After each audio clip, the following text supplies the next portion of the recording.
It sounded like science fiction at the time. Can they be solved? You'll see it unfold right here as they unmask the killer in both cases. Catching the killers on tonight's 2020, The Codebreakers. Tonight we take you inside two cases. Two young women, both brutally murdered in their homes. The killers in each case evading police for decades. In one case, a mother just 19 years old, she was engaged to be married. Her fiance, who was about to marry her, adopt her daughter, he gets home and he immediately notices something is wrong. There's blood smeared on the stairway. The killer had attacked her in the bedroom. There was handprints of her trying to hold the door closed, and she just wasn't strong enough. Another case in Texas, a beloved teacher, her whole future ahead of her. Drove in to Memphis. She just started a new school. She was loving teaching her students. She was in a very good place. 911, what's your emergency? What's going on? Oh, she's been murdered. What did your daughter do? She's been murdered! You remember walking in and what you discovered. I remember walking into the bathroom and seeing her body on the floor. She'd been handcuffed. That's correct. She had been handcuffed with her hands behind her back. There were about 36 different wounds on her body. She put up a fight. Of course, the question, who would want to kill each of these women? The mystery behind their murders would torment their loved ones for decades. They've got handprints, they've got footprints. Why are they not finding this person? It was like the talk of the town forever. And for the detectives who were working these cases, frustrating dead ends. There was also a suspicion, could it have been a member of law enforcement? Right, there was no forced entry, so our speculation was that it was somebody that she knew or somebody that presented a position of authority that could have garnered that trust to get inside the apartment. All of these questions lasted for years and years. Yes. Yes. Both of these brutal murders were cold cases for decades. And what links both of those cases all of these years later is the cutting-edge forensic technology inside this lab. Tonight, you'll see it unfold right here as they unmask the killer in both cases.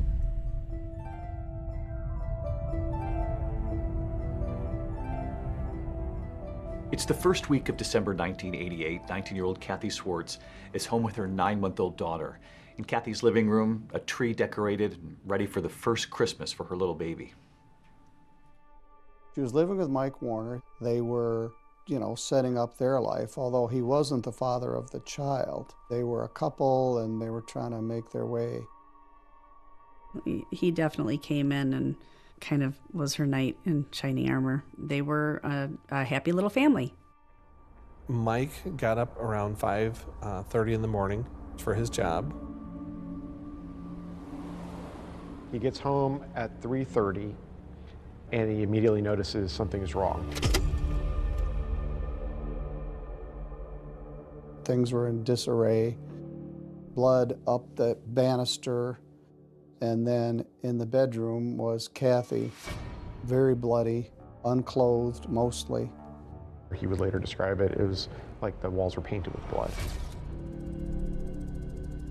Mike is so distressed, he immediately runs to a neighboring apartment because he can't bring himself to call the police. Mike does go back into the apartment to find her daughter. Kathy's baby, who's 9 months old, dressed in pants, a shirt. She has one sock on. Her diaper looks like it's been recently changed. She was standing up in the crib when Mike walked in. This is that baby left standing alone in that crib all those years ago. She's now 36 years old. How was your mother described to you? Beautiful, happy-go-lucky. She did love like AC/DC, Metallica. She was like a little rock and roll girl.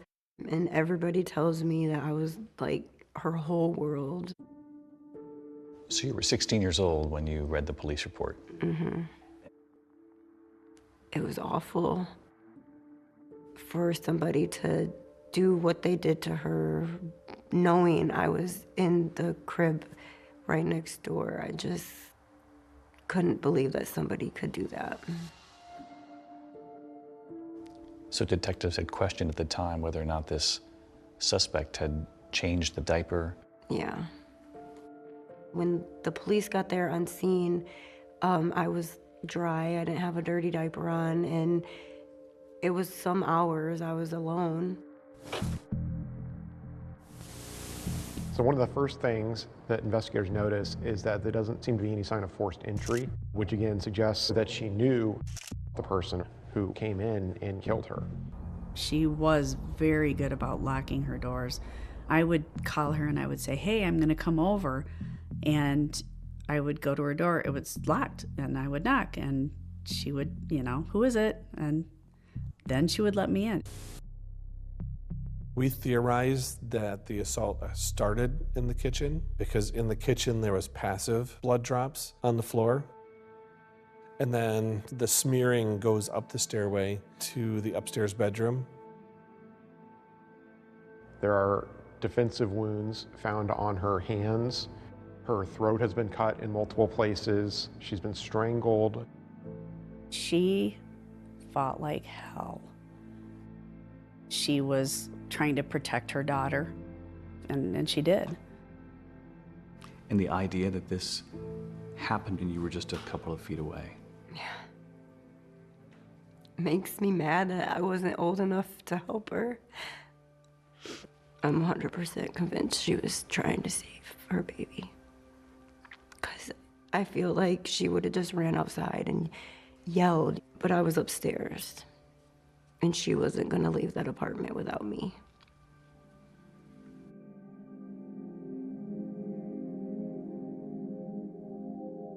In the bedroom where Kathy was found is a phone on the bed. The phone cord was cut, but on the phone there was Kathy's fingerprints, and then there was also an unknown fingerprint in blood. In '88, obviously, DNA was in its infancy. The fingerprint on the phone, how significant? Very significant, because they were in actual blood, and it was not my mom's. There is a bloody footprint in the bathroom. It looks like the suspect took a shower after the murder to try to maybe wipe the blood off, clean up. But in the process of doing so, he left behind a left footprint, size 9, in blood. And then the person left without being seen and without being discovered. It was very unsettling that something like that could happen. It just didn't make any sense. None of it made any sense. But when crime scene investigators passed through that gruesome scene again, this time with a new forensic light source, they find a new clue, and one that was imperceptible to the naked eye. It was like a great big neon clue. It's like, holy smokes.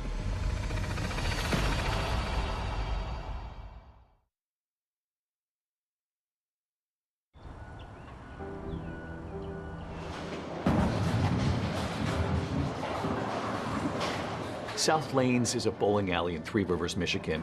It's the social epicenter of this small town where Kathy Swartz's father ran the pro shop. After her brutal murder back in 1988, it also became a place that connected Kathy's daughter, Courtney, to her mother. I grew up in the bowling alley. I spent a lot of time there. I was raised by my grandparents. They tried to fill the void as much as they could. What were you told about your mother's absence when you were a little girl? About first grade, they had told me that a bad man had hurt my mom and she was up in heaven. And when it would thunderstorm, they would tell me that that was my mom up in heaven bowling a strike. So it was pretty cool watching the thunderstorms as I was little, because I'm like, oh, she must be bowling pretty good today. Your mother's best friend, Jennifer, has told you a lot about your mom. Yes, she has. Kathy and I were very good friends. I've known her since grade school. So we've been friends a long time. Kathy was like somebody you could count on. She was a good listener, always there for you. Just a, good person. Childhood friends Kathy and Jennifer both found themselves pregnant as teenagers and formed an unbreakable bond. They would talk on the phone several times a day until December 2nd, when Jennifer couldn't get a hold of her best friend. A police officer came to my apartment and he asked me to go to the station.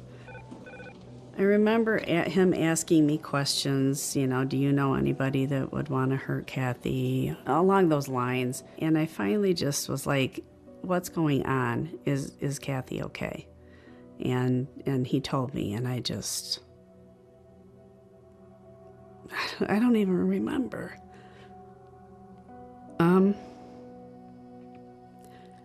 I know that the first thing out of my mouth was, is Courtney okay? Where is Courtney?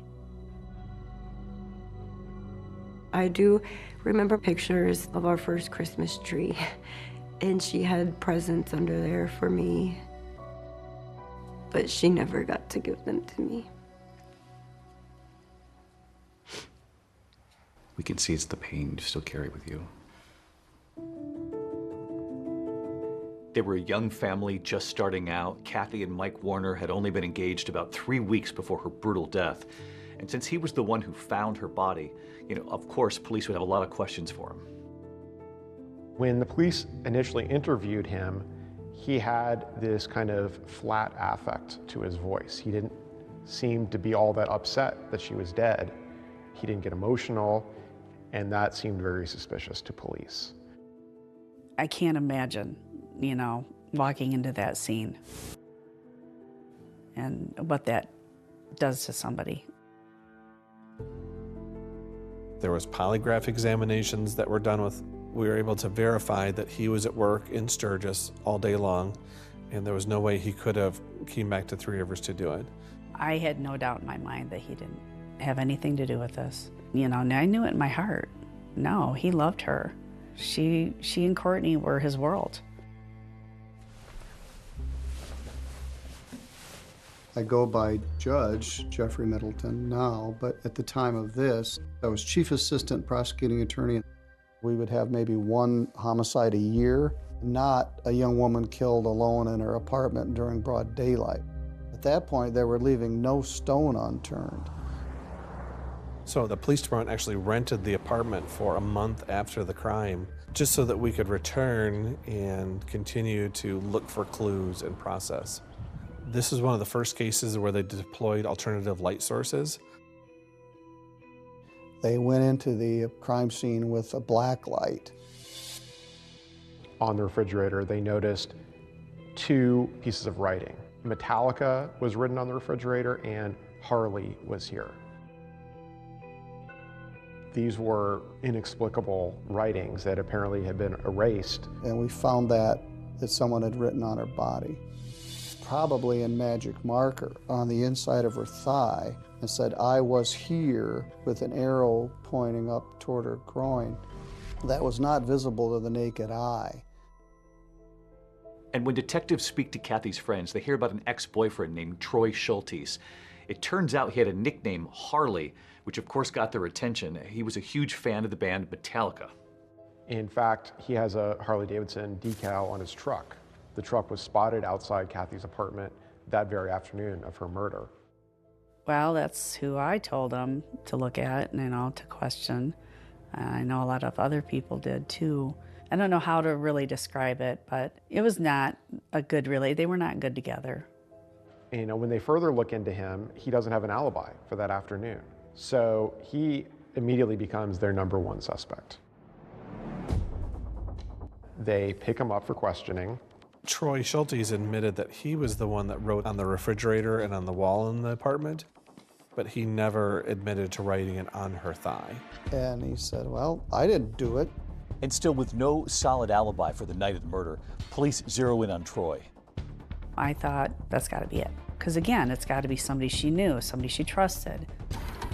And before long, an arrest in the Kathy Swartz case is announced. But if investigators think they've got their guy, A rude awakening is ahead.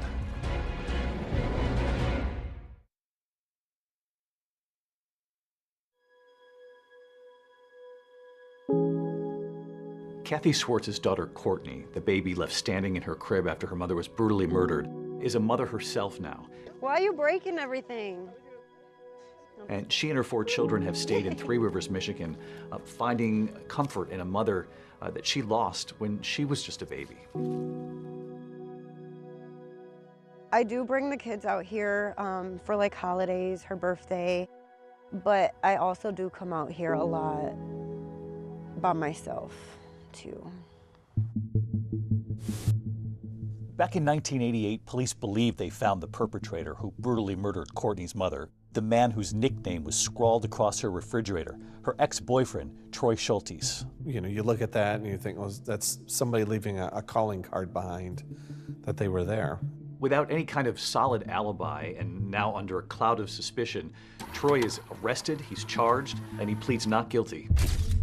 We had the fingerprints, but we also had a sample of blood that was left behind. We believe because Kathy fought back that whoever the killer was had sustained an injury, and Troy's blood type did not match. They take fingerprints and footprints from him, and those prints also do not match. So the charges were dismissed.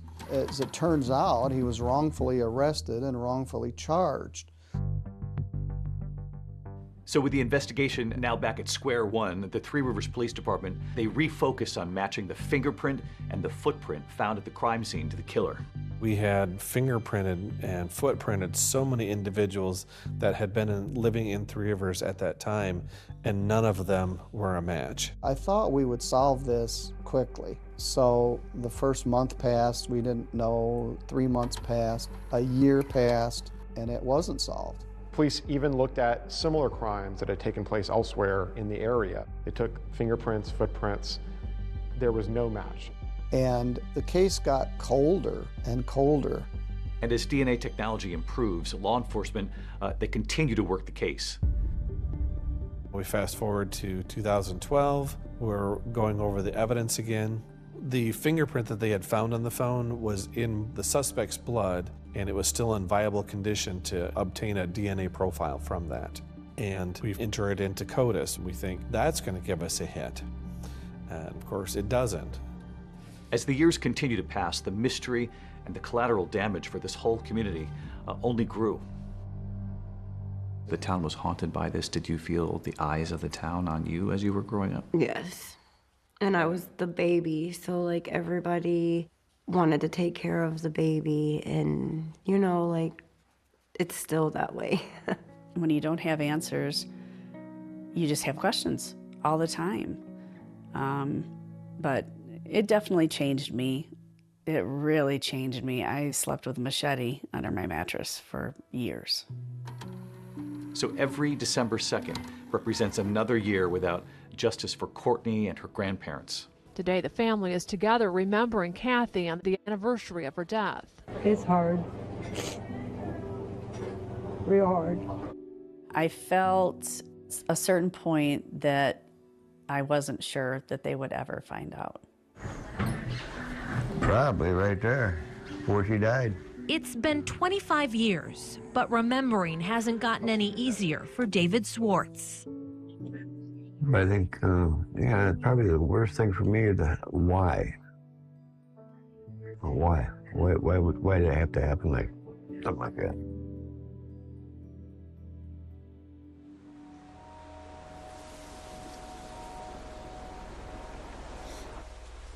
When you look at these kinds of cases around the country, there is generally an investigator or a detective who never gives up. Yes. And in this case, it was Jeffrey Middleton. Yes. He is a great guy. What was it, do you think, that kept him going on this case for so long? He was young, just starting out, and this was really the only cold case in our town. I spent more time on this case than any other case in my entire career. Sometimes in later years, I would pretend I was on vacation and lock myself in the library and just go through this file. As Courtney got older, she would call me sometimes and ask if I knew anything, and I never had any answers. Police have DNA, fingerprints, and a lot of physical evidence. What they don't have is the person who murdered a 19-year-old Three Rivers woman in 1988. Here's a lot of the evidence right from property. Eventually, the Three Rivers Police Department decided to partner with the Michigan State Police. They're convinced that with advances in DNA testing technology, that the Kathy Swartz case can finally be solved. In Kathy's case, we had DNA that was in CODIS, and we had not gotten a match. We'd exhausted, the fingerprints, and these things which normally get us a hit did not. So I honestly felt like the genetic genealogy was our only chance for solving this case. And then 3 years ago, Othram, a forensics lab in Texas, now enters the picture. Promising something everyone close to the Kathy Swartz case has waited decades for: answers. Othram uses DNA technology to help identify victims and perpetrators when law enforcement cannot. They knew that it was an unknown male contributor to that DNA, but they didn't know who it was. But all these years later, they said, well, look at this and see if there's something you can do with it. And you were convinced you could? We were absolutely certain that we could help the Michigan State Police work this case. They said, we'll get you a lead back. We're not going to guarantee that it's the lead, but we'll get you a lead. They had over 1,000 suspects. All of a sudden, it's narrowed down to 4. It was our breakthrough.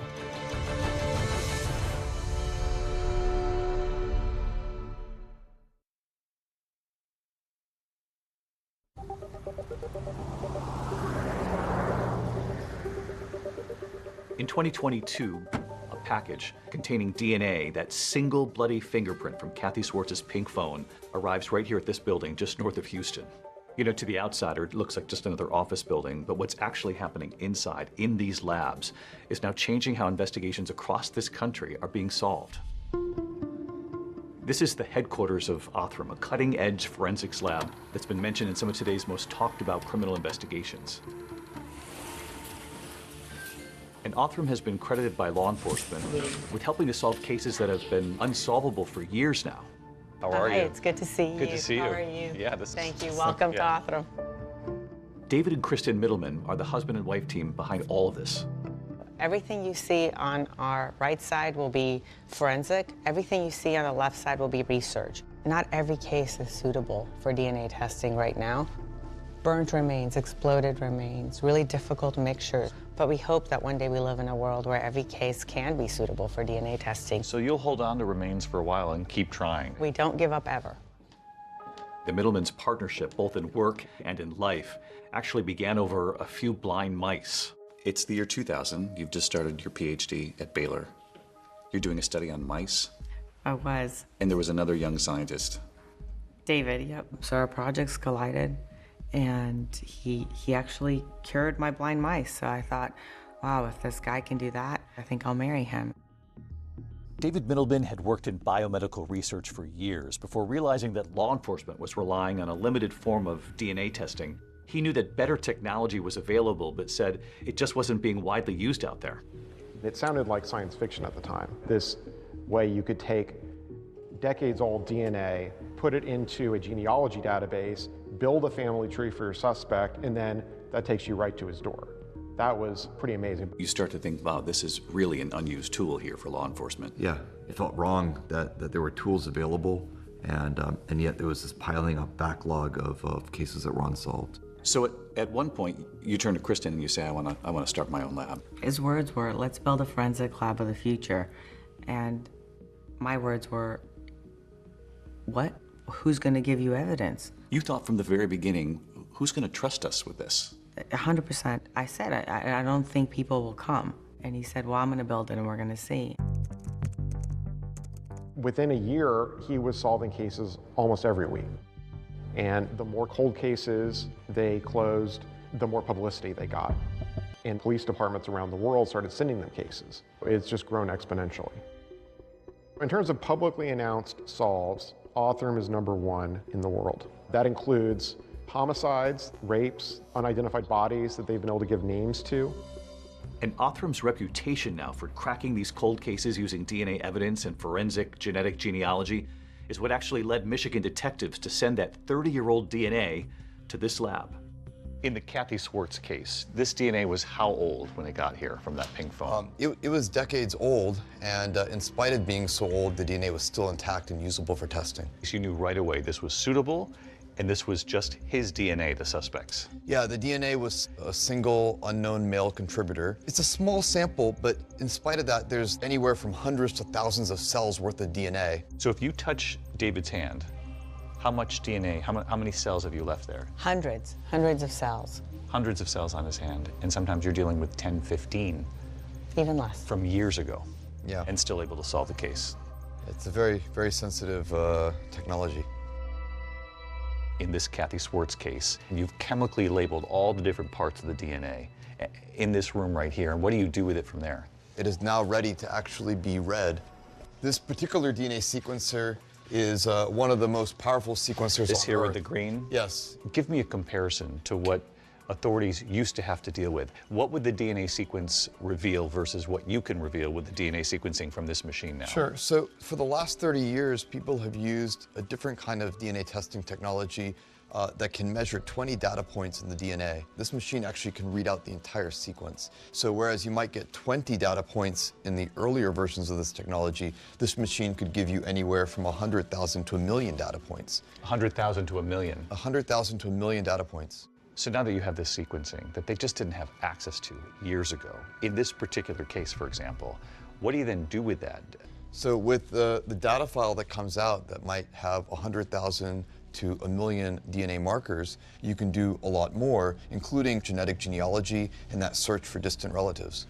You're taking what in many cases is a very old DNA sample from these cold cases. You're expanding the DNA sequence, but you're also able to take that information now and put it up against vast public data now, because families and relatives and third cousins and fourth cousins have put all of this information out there, and it would seem that this might unlock cold cases everywhere.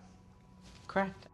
At that point, Autherm's in-house genealogy team takes over to build a family tree for the suspected killer of Kathy Swartz.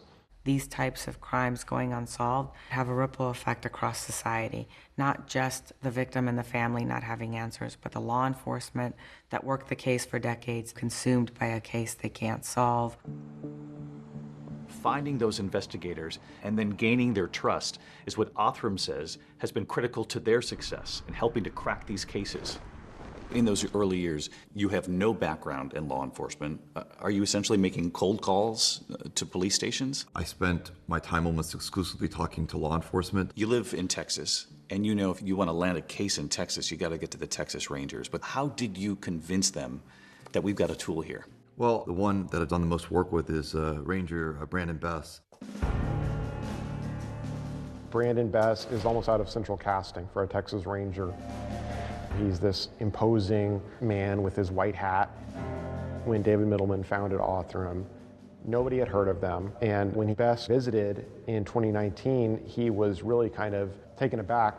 David walks in this room, and it's to speak to David's confidence in that he's wearing a t-shirt that's about 2 sizes too small. He's wearing jeans that have holes in them. It looks like he hadn't slept in 14 days. His hair standing up. I have instant respect for him because I can tell this is a guy that doesn't give up. Bess came away impressed. He heard about the opportunity to solve a cold case, and he thought, let's team up. And he had one case in mind. They told me it was the most heinous thing that had ever happened that was unsolved in Beaumont. That other case, that young school teacher, 31-year-old Catherine Edwards. 911, what's your emergency? Get me the police, please. What was unique about this case? The victim was a school teacher, well liked by everyone. And there was no sign of forced entry. So it's a very odd situation. It didn't add up. This is a crime of violence, a crime of passion, a crime of control. It gives you chills even today. Even today, yes, even today. Either it was someone that she knew or someone that presented themselves as an officer. It was almost like whispered in the hallways, it could be one of our own.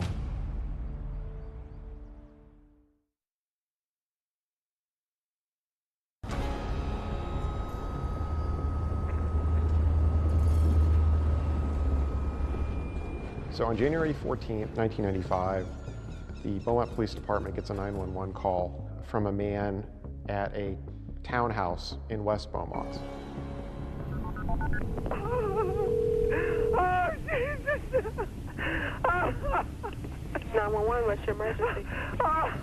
Get me the police, please.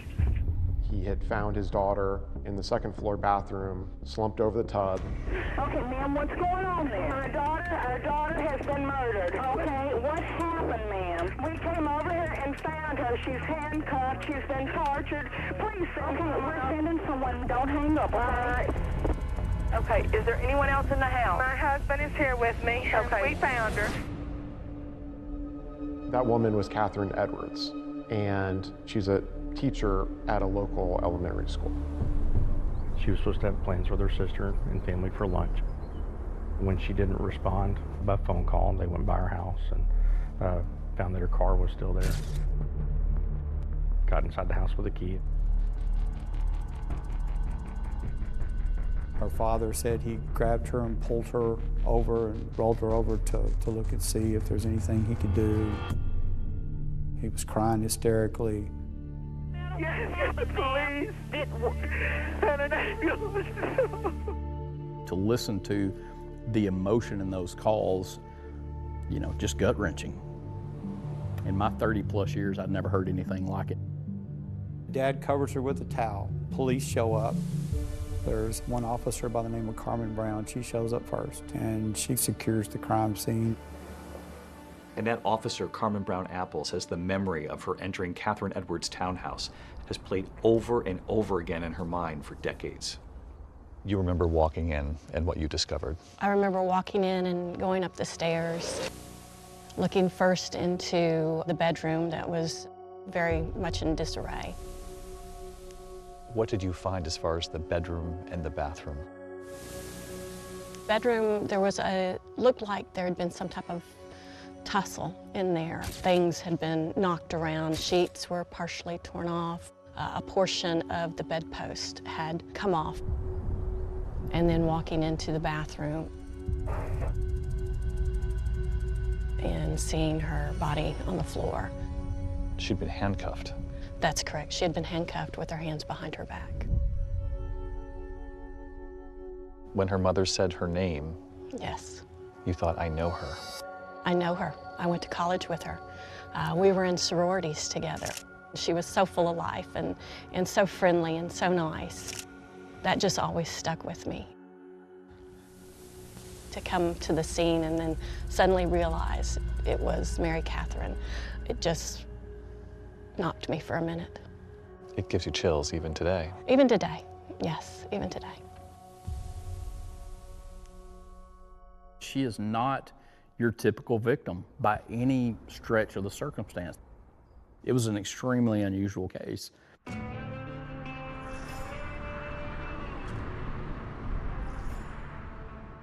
Catherine and her twin sister Allison grew up in Beaumont. They're part of a close-knit Presbyterian family. They both attended Forest Park High School and then Lamar University, which is in Beaumont. And they both became school teachers at the Beaumont Independent School District. Catherine and her sister were extremely close. When you talk about Mary Catherine and talk about Allison and look at them, I mean, they are identical twins. You can't tell them apart. They both had students come up to each other in the grocery store thinking they were the other twin. Investigators learned that her sister Allison was likely the last person, aside from the killer obviously, to see Catherine alive. Allison would tell detectives that her twin sister arrived at her house after work to pick up her beloved beagle, Maggie. She came by, visited with her sister, went home. From what we can tell, she had had a glass of wine and just kind of was relaxing and about to go to bed. And I think the last time she was heard from was about 8 o'clock that night. One of the neighbors told police that he heard someone clomping down the stairs overnight on the night of January 13th. There was a 12-year-old boy and his dad that were staying with some friends that was right next door to Catherine Edwards' townhome.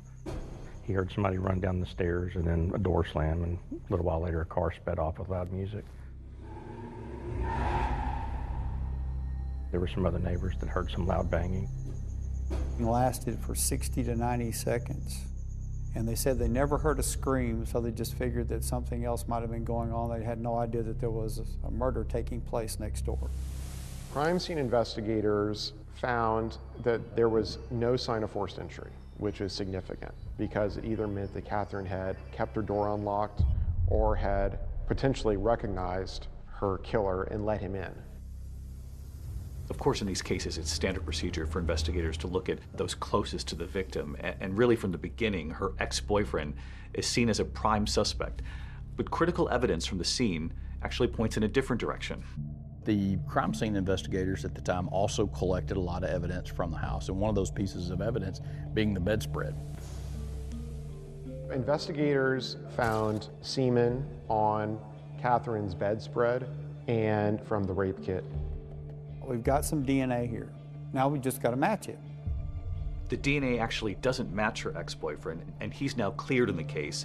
And there are no matches to the DNA in CODIS, which is the National Criminal Offender DNA database, either. Police were really stumped. They tried every avenue they could think of, but every avenue hit a dead end. One of their initial theories was that the killer had some sort of law enforcement background. The handcuffs were Smith & Wesson. That's a popular brand with law enforcement. They were trying everything they could think of. They really did. They went and tracked down sales of handcuffs in this area, receipts. All members of the Beaumont Police Department were tested. There were no matches. It kind of sent a panic through the community. You know, if this can happen to somebody in a really quiet part of town, could it happen to them, kind of thing. It went from a rumor to just spreading like wildfire throughout the community. Everybody wanted to know, was this a one-time deal? Was this a serial killer? The case would go cold for decades, and obviously it's just one of hundreds of thousands of unsolved murders in this country. But then in 2020, two investigators, Ranger Brandon Best and Beaumont Police Detective Aaron Llewellyn, decided to take a fresh look at the case.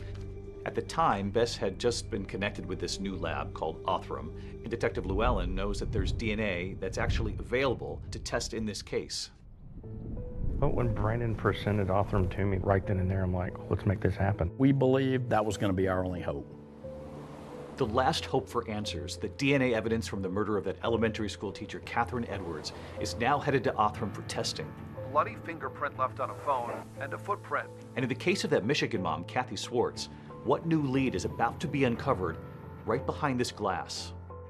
You'll see right here tonight how both cases are about to crack wide open, sending investigators across this country to find the killers they've been searching for decades. The person that did it was in the 10,000 pages of police reports. You have all these puzzle pieces, but if they don't all fit together, you don't see the picture. I want you to think about the next words that come out of your mouth. I want you to think very hard about that. We felt like we had a home run right then and there. And they said he was like a godly man down there. I was like, wow, we're gonna get some answers.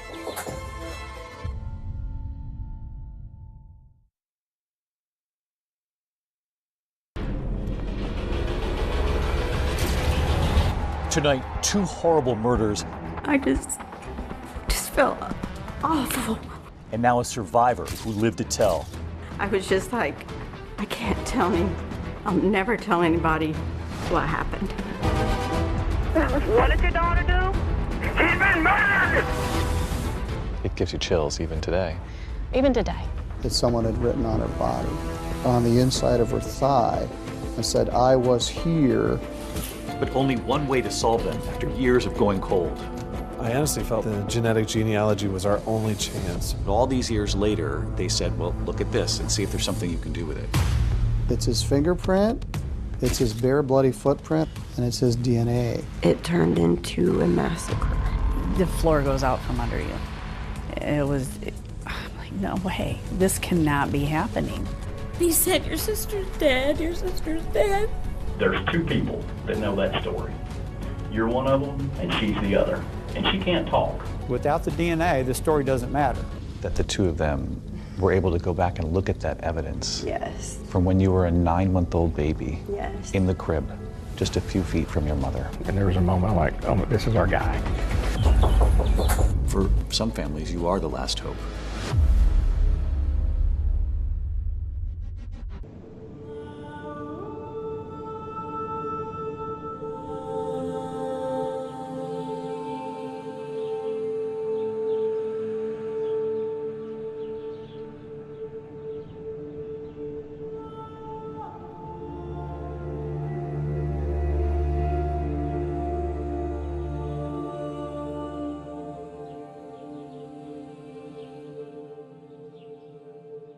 Courtney Swartz's childhood was clouded in mystery.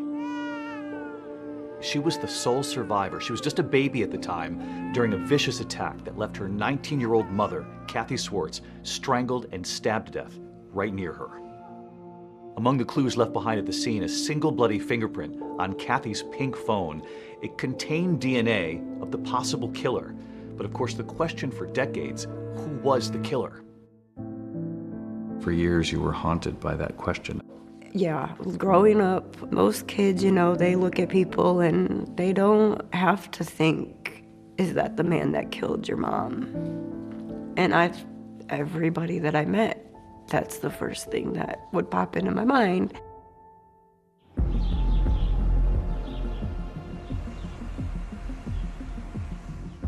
This is the original file from 1988.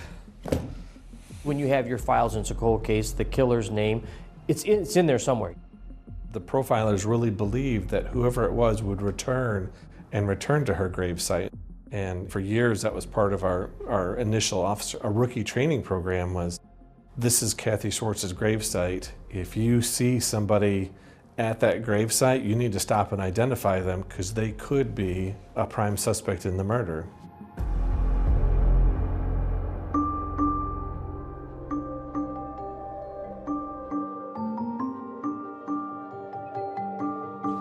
More than 1,000 miles from Three Rivers, Michigan, we're right here on the Neches River in Beaumont, Texas, where another family, heartbroken for decades, the community wondering, do they too have a killer in their midst? After the brutal murder of a young elementary school teacher, Catherine Edwards. She was just 31. And detectives here wondering, would they ever have the tools to solve this case? You know that every day that you don't solve that crime is a day that you're not going to be able to bring that perpetrator justice. This certainly is a scene that has always stayed with me. And you retired, and when you left the force, at that point it had not been solved. That's correct. Every now and then someone would dust off the case file and start looking at it with fresh eyes, and I always thought maybe this time something will spark and we'll catch whoever did this.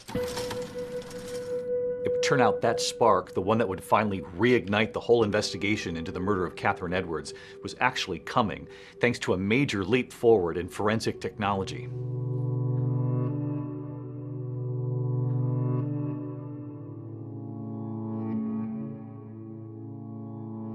In 2020, a courier drops off a package at Othram's office. And inside are a sample of the bedspread from Catherine Edwards' apartment, a vial of DNA taken from the posthumous rape kit. Othram technicians take a look and they build a genetic profile of their suspect. Investigators now have a human profile that can actually be searched in public databases to try to find possible family members across this country. And to do that, you need a genealogist to connect the dots. And Beaumont detective Aaron Llewellyn didn't have to look far for help. Aaron Llewellyn knew one who would work the case for free, and that was his wife, Tina. I can remember sitting at the table one night and getting really frustrated trying to map all this out. And she's like, let me help. Actually, just move over. I got this. No, Tina doesn't ask.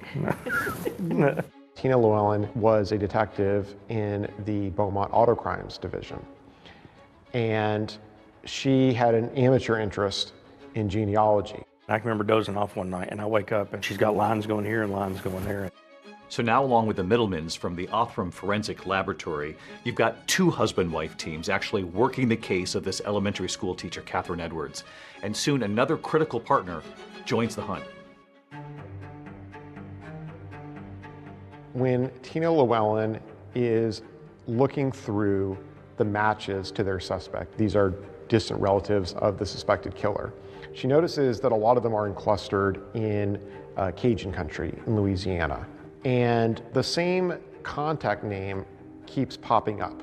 This woman named Cheryl LaPointe. I was sitting at my desk one day and I got a phone call. He said, I'm Detective Aaron Llewellyn from the Beaumont Police Department. Your email is attached to one of the matches that we have to the person of interest. Cheryl LaPointe just happens to be a professional genealogist with experience working in criminal cases. She also has Cajun ancestry. Cajuns, back to the late 1700s, we were a small population who came to South Louisiana. And so they married their neighbors, who was usually their relatives also. Cajun ancestry is notoriously complicated and complex to perform genealogical work on. I knew it was going to be a challenge from the start. We spent hours and hours and hours on the phone talking to each other. Probably no less than 5 times a day. A friendship quickly forms as the two women spend the next 3 months building a family tree around the suspect's DNA, using every record they can find, a combination of internet research and good old-fashioned library archives. A lot of newspaper articles. A lot of newspaper Obituaries. articles. Census records. I remember I got to a couple in Beaumont, and there are yearbook records of 2 sons that couple had. And the first one we came across, he was the right age. He went to the same high school with our victim. Aaron goes and does research and finds out that he had a criminal history from here, and it was a prior sexual assault that had occurred in 1981. And there was a moment like, oh, this is our guy. And the details of that assault set off alarm bells for detectives. There were a lot of similarities in that case that mimicked Catherine Edwards' case. The victim's hands were bound behind her back, and she was sexually assaulted. We felt like we had a home run right then and there. Suddenly they realized that this suspect had a second victim. The difference this time, the victim survived and lived to tell. He started telling me that he was training to become a policeman and stuff. He was like, I'll just take you home. I don't know why, but I believed him.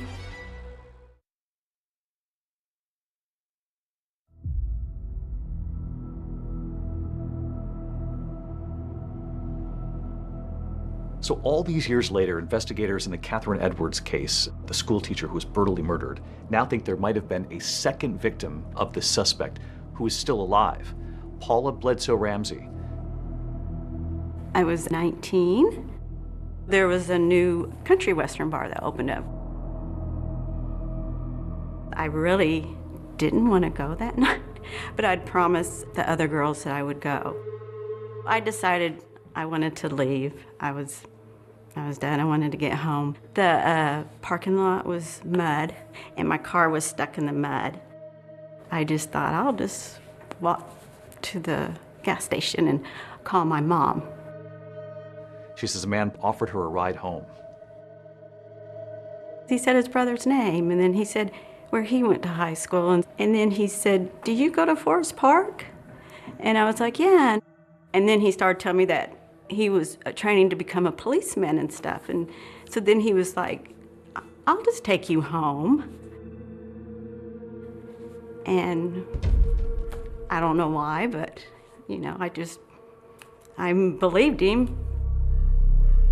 She realized very quickly that that man wasn't driving in the direction of her home. He started off being very nice. Next thing I know, we're at this field, and then his whole demeanor changed.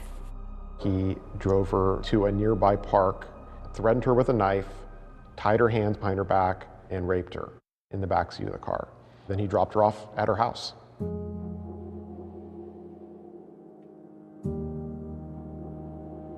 I just felt awful and shameful, and I was just like, I can't tell him. I'll never tell anybody what happened. I don't know. I was kind of like, I don't know if anybody would believe me. You know, is it my fault? Was it my fault?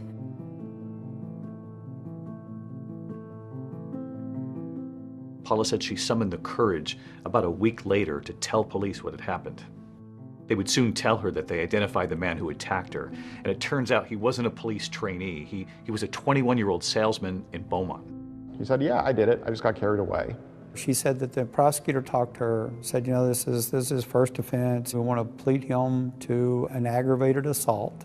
She didn't understand what that meant other than he was pleading to a felony and for assaulting her, and so she agreed to the plea bargain agreement. I think today they take it more serious than they did back then. I wanted him to be punished.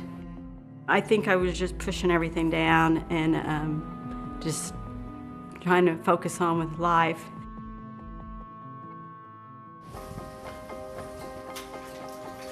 Hey, good. How are you? Ranger Bess? Brandon. Yes, Good to sir. see you. Pleasure. Yes, sir. So when you looked at what had happened in 1981 with this sexual assault, you thought there's a lot here that seems awfully close to the Catherine Edwards case. I did. It turns out that the man who pleaded guilty in that 1981 case is a man by the name of Clayton Foreman. Now, this is the same name that turned up in Tina and Cher's genealogy hunt. He was one of two brothers from the family tree that they actually put together. And you might be wondering why his name never surfaced before. You have to remember that this case was back in 1981, and DNA collection wasn't even a thing by law enforcement. It was still a decade away. This is how he eluded detectives at the time. He essentially got away scot-free. As investigators get closer to solving this mystery, they begin to learn more about Clayton Foreman's background. And in a twist in this case, one of the things they learned is that Clayton Foreman, the suspect, actually went to the same school as Catherine Edwards, the woman who was killed. In fact, they probably walked down the same hallways here at school. And there was something else. Catherine Edwards was actually friends with the suspect's first wife. In fact, Catherine Edwards was a bridesmaid at their wedding. Investigators figure out that Clayton Foreman is working in a suburb of Columbus, Ohio, and he's working as a rideshare driver. We've got a suspect. Now we've got to make sure that's the right guy.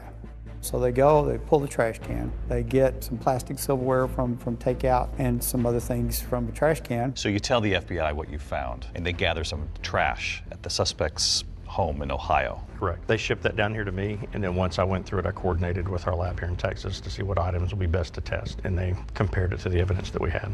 And we got the call. This is our guy. This is a match. Of course, we're chomping at the bit to get there to Ohio.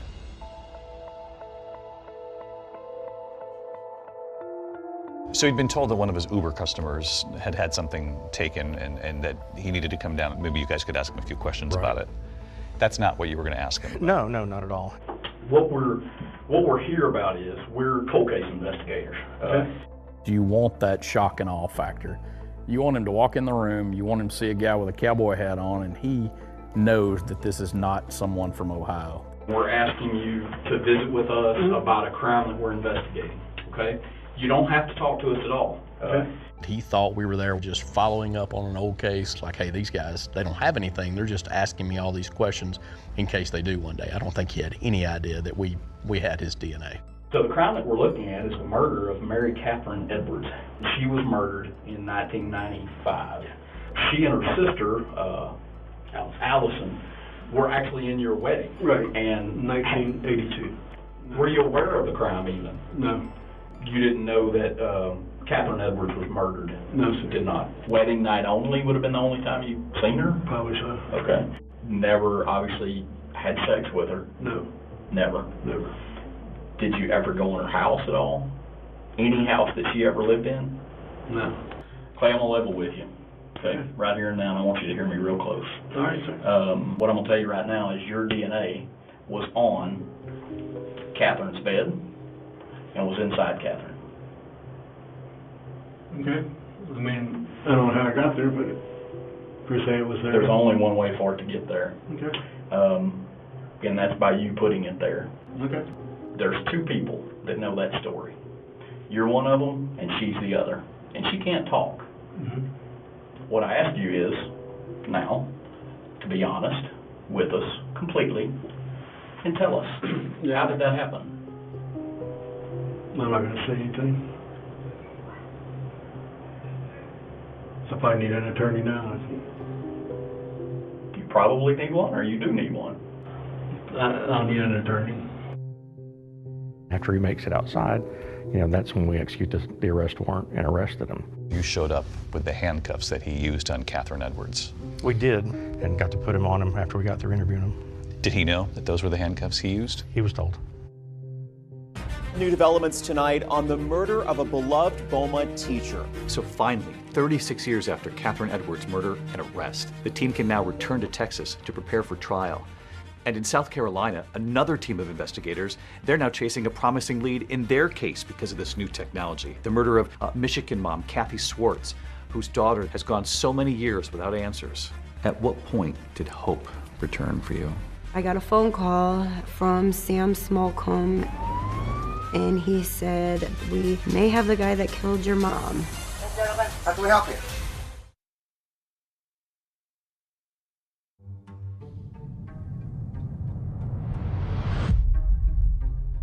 Investigators working the cold case murder of Kathy Swartz, the young Michigan mother who was murdered, her baby right nearby, they had sent off the perpetrator's DNA taken from her pink phone to that lab in Texas, Othram. So after 3 decades with no arrests in this case, Othram actually uses their cutting-edge technology to build a comprehensive DNA sequence of who the perpetrator is. So now that you have this sequencing that they just didn't have access to years ago, what do you then do with that? We could use that profile to search a database of people, and in doing this, we can then begin to figure out how these people that are near relatives are arranged on a family tree. And if we can do that, then we can begin to ask where the person that we're looking to identify might fit on the tree. In going down the family tree, you find that there is actually a family that lives in Three Rivers, Michigan, a mother and father with 4 sons. Yes, correct. We got the report back, and they believed it was a family that had lived in Three Rivers. The DNA was male, so this narrowed it down to 4 brothers. The youngest brother, Barry, and then there was, the oldest was Sonny Waters, then John Waters, and then Robert Waters.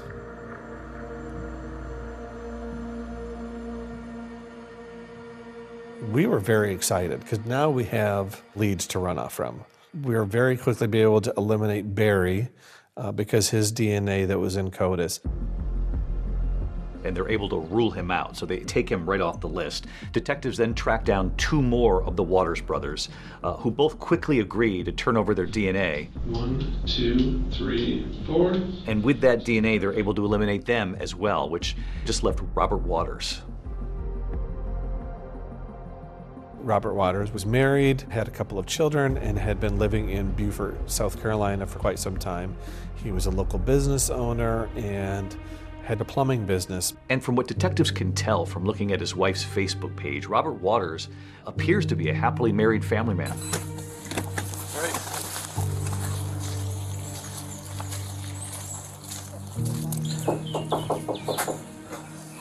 Hey, how you doing? Good morning. Hey, Robert. Morning. How you doing? Good. How are you? How can we help you? I'm Sam Smallcombe from Three Rivers PD. This is Todd Peters from Michigan State Police. Nice to meet you. Nice to meet you, too. Can we talk for just a couple minutes? Sure. Not inconvenience All right. too much? He seemed like the guy next door that would mow your lawn for you if you were going to be out of town for a week.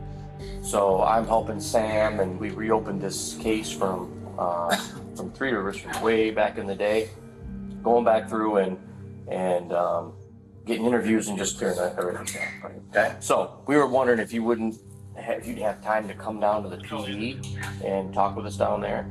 Yeah. Okay. Somebody comes knocks on your door, investigators from another state, and asks you to come down to a department and talk. You're probably going to ask why. Never asks why, and agrees to drive himself down and meet us there. So we'll just expect you in a couple minutes, and we'll meet you down. That's fine. All right. Thank you, sir. After initially not showing at the police station, detectives call Waters. He's informed that they have a warrant for his prints and his DNA, and later that day he actually comes in. But what I'm probably going to do is do the 3 and... We had to just focus on getting the fingerprints and the DNA. Yeah, don't have a seat. And one of the issues we'd run into is the Beaufort Police Department did not have the fingerprint live scan machine. So we had to use the traditional ink and paper. Hang on for just a second. I got to take a call real quick here. Yes, sir. Hey, sorry to bother you. We're struggling with this print here. Unfortunately, at that police station, they're having trouble actually getting a clean print from Waters. You want to come get your fingers dirty again? We're going to try to do it on just card stock. Okay.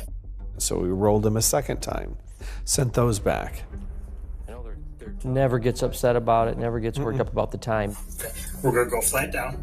He still just willingly, I guess, hung out with us. So you've got the detectives now waiting for a definitive answer from the lab in Michigan. So they spend the next 5 hours actually making small talk with Robert Waters. If you like seafood. Yep, I do. You will like that place. We talked about our families, his family, plumbing, and remodeling houses. You would never guess by looking at that guy that he was concerned about why he was there or the outcome of it. All right. Okay. I just wanted to tell you, we did submit the print that we took from you earlier. It did match to the one at the crime scene. So at this time, you are under arrest for the murder of Kathy Schwartz. Okay? Okay. It really surprised me. He did not really react. I feel like he knew when we showed up that morning that the game was up. Do you remember when you learned that the prints were a match?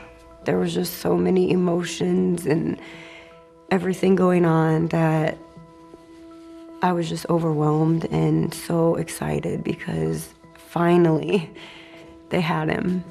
So after decades, you have your answer. Yes. 53-year-old Robert Waters, a former Three Rivers resident, now a plumber, husband, father, and accused killer. I didn't recognize his name, didn't sound familiar to me at all. But investigators always believed that Kathy Schwartz must have known her killer in some way. You'll remember there was no forced entry. And they finally discover the connection when they go back to speak to Kathy's one-time fiance, Mike Warner. Well, let me ask you the obvious question. What about Rob Waters? He came there one time. He came there one time? One time. Okay. Do you remember, like, was that close to December? That was... I think so. He knew Robbie Waters had visited the apartment about a month before the murder. We hadn't seen since grade school. Yeah. Okay, so he just somehow figured out that you guys were living in Riverside. Showed up. And showed up that one time. Yeah. I honestly think she knew him then, obviously, because he was friends with Mike, and he was in town and tried to come see my mom, and she wasn't having it. He's waiting to be extradited to St. Joseph County. It really was, you know, like, wow, we're gonna get some answers. We're gonna find some things out. But before his day in court could actually come, the suspect, Robert Waters, does something that shocks everyone. No way, this cannot be happening.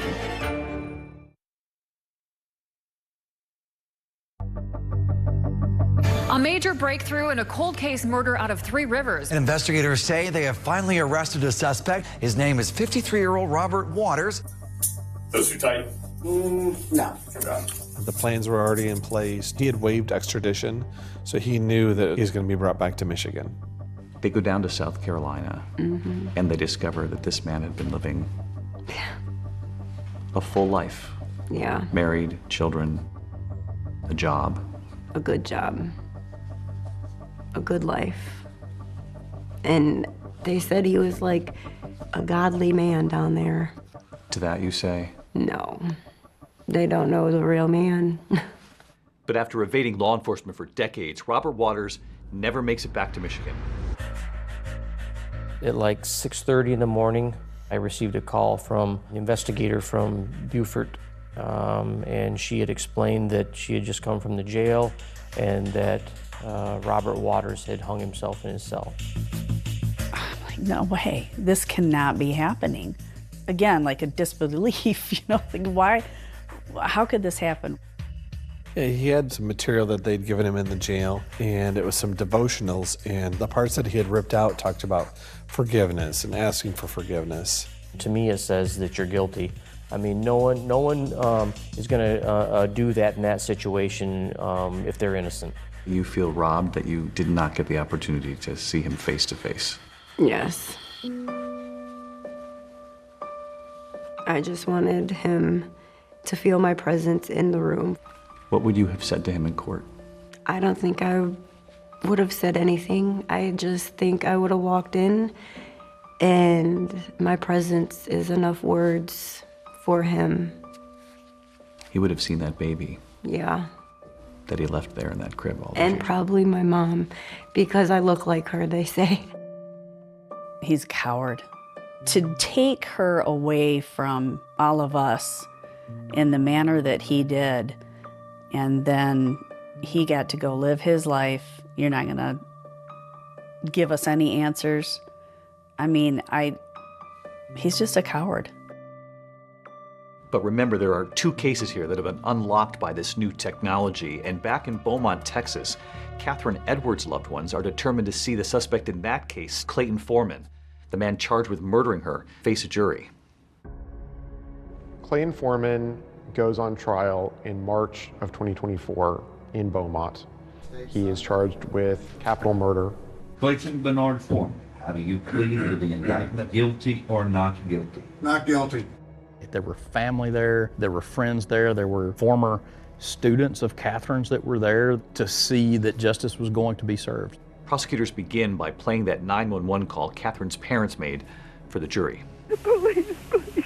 What's going on? I found my daughter murdered. That 911 tape was very impactful to start the trial off with. That really gets you involved and to know that something horrible happened. You know, Catherine's parents did not live to see the man accused of killing their daughter arrested. So this is left now to the twin sister, Allison, to tell jurors about her sister. Are you related to Mary Catherine Edwards? Yes, she was my twin sister. Allison is now 60 years old, and she offered really powerful testimony about growing up with Catherine. She just was always very nurturing and loving to people. And if anyone had a problem, they would come to her, and she would talk to strangers and make friends with people and compliment people, and just was an amazing person. Allison recalls the afternoon where her sister's body was discovered. Catherine just never showed up to this lunch. So eventually her father, Lum, agreed to go check on her. And my dad answered the phone, and he was frantic, and he said, "Your sister's dead, your sister's dead." It was just heartbreaking to see. I mean, her twin, identical twin, is what she would have looked like today if she was alive, and there she is up on the stand testifying. And the emotion and the love and the hurt, all of it came out and was so impactful with the jury. Allison said when Catherine died, she thought her parents died a little bit that day too. It was horrible. They were never the same. But we decided as a family after that happened that we were gonna not let what happened kill us too, and that we were gonna live to honor her, and that's what we always did after that. In a heart-crushing moment, Allison shares with the jury how she honored her sister after her death. 4 years later, I had a daughter, and her name is Catherine. Catherine Ann, after my sister. And she never got to know her. My oldest was 9 months old, and she was her godmother, and she never got to know her either. You can know the case inside out, but until you see somebody testify and see the raw emotion that's going on, that was raw emotion that they relived on the stand. Excuse me, thank you. The prosecution's next witness is about to detail the surprising connection between Catherine Edwards and Clayton Foreman. And you got married to a person by the name of Clayton Foreman. Yes. What she's about to tell the jury about his reaction to Catherine's death. It dumbfounded me.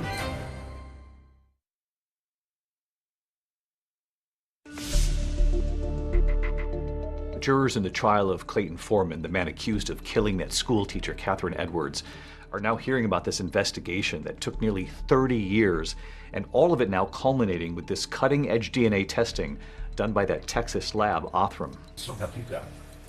Please have a seat. I was very eager to get to the courtroom. I work at Othram. We'll do the testing, and it will result in the building of a DNA profile to generate new leads in the investigation. It's one thing to solve a case, and it's another to be able to defend how that work was done allow it to be interrogated openly and critiqued. We want to see at least 50% of the markers, and you can see that in actuality we have, it looks like 87%. So that's far in excess of what is necessary to produce a workable profile. Without the DNA, the story doesn't matter. That's that one puzzle piece that puts it all together. So prosecutors want the jurors now to hear from the woman who can actually detail the connection between that school teacher, Catherine Edwards, and Clayton Foreman. She was married to him. My name's Diana Coate. And remember, Catherine Edwards and her twin sister were actually bridesmaids at the wedding. Were they friends of yours in high school? Yes. She also testified that while she was married to Foreman, she actually discovered something unnerving in his car. You had found a briefcase in the trunk of the defendant's car, is that correct? That's correct. All right. What was inside the briefcase? There was a gun, a set of handcuffs, and some horrible pornographic material. Okay. Regarding the gun, was there any reason for him to have a gun that you knew of at the time? No reason. I mean... Is there any reason that you knew of that he would have a pair of handcuffs in the back of his trunk? No. Did you ever talk to him about that? No. I didn't know what he would say. I didn't know what he would do. And later, when questioned by the defense, Diana said she never saw the briefcase again. She also recalled an odd conversation that she'd actually had with her ex-husband about Catherine and her twin sister. He had told me that in high school, he would see them in the hall and he always thought they were so cute because they were twins, and he felt as though he wanted to make sure he protected them. After 11 years of marriage, Diana and Foreman divorced, but they continue to stay in touch. And she tells jurors how 2 years later, in 1995, she actually called her ex-husband after finding out that Catherine had been murdered. Was that very upsetting to you? Yes. When you told him, how did he react? He didn't. It was very shocking to me. It had like no feeling whatsoever, and just basically was like, oh, really? And it dumbfounded me. Excuse me, thank you. And there was one more witness jurors would hear from, Paula Ramsey, Foreman's victim from 1981. It had been decades since Paula had even heard the name of the man who assaulted her. It was a Friday, and I was at work. My phone rang, and it said Beaumont Police. This emotion came over me, and I was like, what, is someone messing with me? And on the other end of the line was Detective Llewellyn. He said he's a suspect in a murder. And that's when he started telling me about the DNA. And he said, it is a cold case murder. And I was like, you don't even have to ask. I will go. I will testify. When we hung up, I just broke down. I mean, you just go back to being that girl again, where that fear and all of it just kind of consumes you again. And so suddenly, all these years later, in a courtroom full of strangers, Paula is telling her story about how she was assaulted by Foreman. Did he do something with your hands? He tied them in the back, behind. He took your hands, put them behind you, and to secure them with an object. Do you believe that object may have been a belt? Yes. Did he threaten to cut your throat if you didn't do what he wanted? Yes. I just kind of blocked out everything else and just focused on the questions. Did he say something that you found odd concerning what he'd just done to you? Yes. What was that? When I was getting out of the car, he said, "Stop crying. I'm sorry. I hope I didn't hurt you." You have to say these things out loud, and then knowing that he's sitting right over there, and just being in the same room, and that was hard. She relived it on that stand, and it was amazing to watch her, how brave she was to do that. You came here today to tell the story what happened to you 42, 43 years ago, right? Yes. Who did you do that for? For Catherine. I wanted to see justice done for her. And in the end, Clayton Foreman's defense, they wouldn't call any witnesses, but they did deliver a closing statement. You, ordinary citizens, get to decide whether or not, on the day in question, January 14th of 1995, Clayton committed the offense of capital murder. He may not like it, what he did back in 81. That doesn't make him a murderer. That doesn't make him that he went out and killed somebody. The case was very one-sided, and the prosecution had all the witnesses, had all the evidence. There was very little the defense could do. The verdict is in. 29 years of waiting came down to 7 days of testimony and ultimately 52 minutes of deliberation. I'll tell you that anytime I've had a jury trial, I'm scared to death when they're walking back in that room. That is the most tense moment ever for me. We, the jury, find the defendant guilty of the offense of capital murder. It took police nearly 30 years to bring Clayton Foreman to trial for the murder of Catherine Edwards. It took the jury less than an hour to convict him. It was very fast. He was sentenced to life in prison. It was just really, I was thankful that I did it. Thankful that it did help. It did help putting him away. It was an extraordinary thing to have closure in that courtroom for that young school teacher. And that other case, the mother who was brutally murdered, her baby, just a few feet away. Now, she's about to meet the couple who unlocked this case.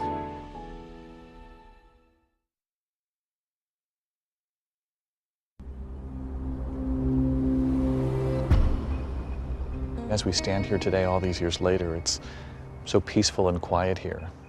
It's hard to imagine what played out behind us. It is. Thankfully, the detectives worked very, very hard on this. And never gave up. Never gave up, and they solved it. Detective Llewellyn called me, and he said, "Hey, Carmen, you remember how you said you always wanted that case solved before you retired?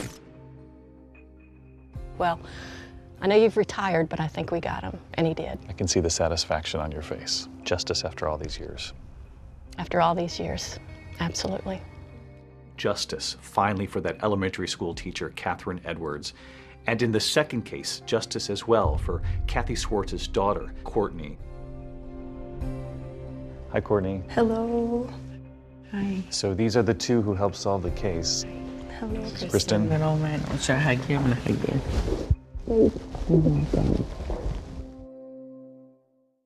Just the idea, though, that the two of them were able to go back and look at that evidence and solve it all these years later. I can't even, I don't even have no words. You don't need words. I'm glad you have answers. Thank you. It's unbelievable just in my career to see, like, when I started in '97 to where we're at today. You have these cases that are literally going nowhere. You give them this DNA sample, and the next thing you know who your suspect is. Do you think that there are cases like this all over the country right now just waiting to be solved with this new technology? Absolutely, all over the country and all over the world, but finding every case, I think, would be the goal. Every one, every sexual assault, every homicide, every one of them. We need to find those cases, and we need to get them submitted and worked. And that means answers, finally, for thousands of families. Sure, absolutely. There are tens of thousands of little tubes of DNA in crime labs across this country, and all of them have answers. I think we're going to live in a world in this lifetime where there are no unidentified victims, victims that are named voiceless, where perpetrators are caught the first time they commit a crime. For some families, you are the last hope. For many.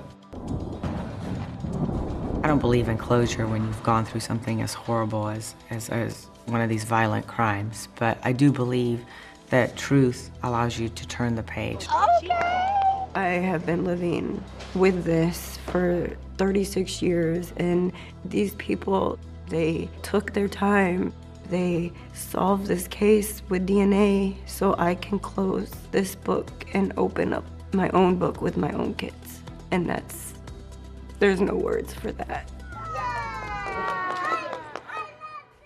And we should know that that lab, those DNA decoders, Kristen and David Middleman, Othram, they recently announced their 455th DNA match. Deborah, they are solving these cases. And how incredible, David. Catherine Edwards' killer, Clayton Foreman, will be eligible for parole in 30 years. He'll be in his 90s. He's appealing his conviction. That's our program for tonight. Thanks so much for watching. I'm Deborah Roberts. And I'm David Muir. From all of us here at 2020 at ABC News. Good night.